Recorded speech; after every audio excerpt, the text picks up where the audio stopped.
ये एक ऐसा विश्व था जो संख्याओं द्वारा शासित था। हर किसी के शरीर पर संख्याओं की एक श्रृंखला थी। जिन लोगों की संख्या कम थी वे उच्च संख्या वाले लोगों की अवज्ञा नहीं कर सकते थे, लेकिन कम संख्या वाले लोग उच्च संख्या वाले लोगों को चुनौती दे सकते थे। यदि चुनौती सफल होती तो वे दूसरे व्यक्ति के अंक ले सकते थे। यदि किसी के अंक शून्य पर पहुंच जाते तो मृत्यु का देवता उन्हें धरती में खींच लेता।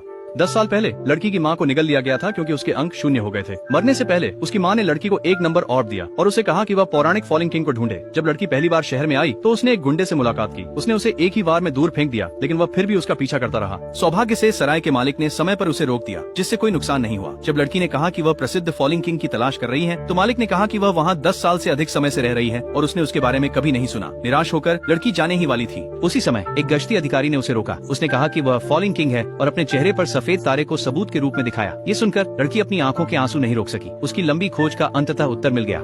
अधिकारी ने उसे पहले अपनी बैरक में आराम करने के लिए कहा। सराय की मालिक उसे रोकना चाहती थी, लेकिन अधिकारी की धमकी के कारण उसने हार मान ली। हालांकि जैसे ही वे बैरक पहुंचे, अधिकारी ने आगे बढ़ना शुरू कर दिया। तनाव को कम करने के लिए लड़की ने नंबर ऑर्ब निकाल लिया। सैनिकों ने ऐसे प्रतिक्रिया दी जैसे वे किसी बड़े खतरे का सामना कर रहे हों। लड़की को गोले का अर्थ समझ में नहीं आया। यह देखकर अधिकारी ने अपना हथियार निकाला और उसे छीनने की कोशिश की। भ्रमित लड़की ने उसे रोकने के लिए अपनी संख्या का उपयोग करने की कोशिश की, लेकिन अधिकारी ने सीधे उसे चुनौती दी। अगर उसने स्वीकार नहीं किया तो उसका आदेश बेकार हो जाता। कमजोर लड़की अधिकारी को हरा नहीं सकती थी। उसने एक ही झटके में उसे खिड़की से बाहर फेंक दिया। मौत के खतरे का सामना करते हुए उसके पास आत्मसमर्पण करने के अलावा कोई चारा नहीं था। उसी क्षण अनगिनत काले हाथ जमीन से उभरे। उन्होंने लड़की के अंक छीनकर अधिकारी के चेहरे पर चिपका दिए। उसके अंक 1 पर आ गए। अगर वह फिर से हार गई तो मृत्यु का देवता उसे धरती में खींच ले जाएगा। लड़की नहीं समझ पाई कि वह गिरता हुआ राजा, जिसे उसने वर्षों तक खोजा था, इतना बुरा कैसे हो सकता है। लेकिन अधिकारी के शब्दों ने उसे पूरी तरह निराश कर दिया। गिरते हुए राजा को चिन्हित करने वाला तारा नकली था। असली गिरता हुआ राजा आखिरी बार 300 साल पहले प्रकट हुआ था। अपने हाथ में संख्या गोला देखते हुए लड़की की लंबे समय से चली आ रही आस्था टूट गई। जैसे ही अधिकारी ने एक और चुनौती शुरू की, गुंडा प्रकट हुआ। लड़की नहीं जानती थी कि वह उसकी मदद करने क्यों आया, लेकिन उसने उसका नंबर देखा, ऋणात्मक 999। अधिकारी अपनी हंसी नहीं रोक सका। उसने सोचा कि कचरा कचरे में ही रहना चाहिए। उसने अपना हथियार उठाया और गुंडे पर वार किया। उसे दूर फेंक दिया। गुंडे को इतनी दयनीय स्थिति में देखकर अधिकारी को और भी गर्व महसूस हुआ, लेकिन सैनिकों ने कुछ अजीब देखा।